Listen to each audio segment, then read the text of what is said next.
প্রতিশোধ প্রতিহিংসার রাজনীতি বাদ দিতে হবে। প্রতিশোধ প্রতিহিংসা দিয়ে কোনোদিন কোনো কিছু হতে পারে না। প্রতিশোধ প্রতিহিংসার রাজনীতি বাদ দিয়ে জাতীয় ঐক্য করলেই সম্ভব। এখানে একটু আওয়ামী লীগ আর বিএনপির মধ্যে পার্থক্য। বিএনপি সবসময় জাতীয় ঐক্য প্রতিশোধ প্রতিহিংসার ঊর্ধ্বে সকল নিয়ে কাজ করতে চায়। এই হাসিনা আজকে দেশের এই অবস্থার জন্য সম্পূর্ণভাবে হাসিনা দায়ী। কারণ হাসিনা, এই যে আমি শ্রদ্ধার সঙ্গে স্মরণ করব, বিশিষ্ট সাংবাদিক ছিলেন, বিবিসি সংবাদদাতা ছিলেন সিরাজুর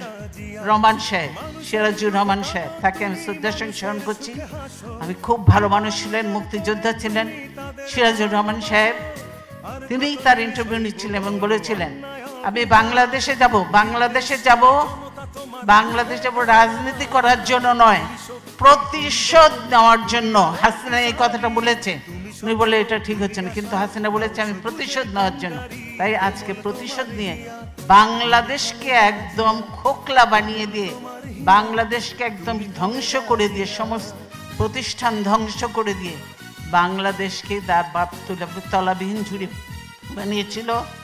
এবারে তার থেকেও নিচে কোথায় কি বানাবে আল্লাহর নামে, বাংলাদেশকে ধ্বংস করে দিয়ে তিনি হয়তো দেশের থেকে চলে যাবেন। অধিকার আজ করব আদায়, দাও না মূল মন্ত্র,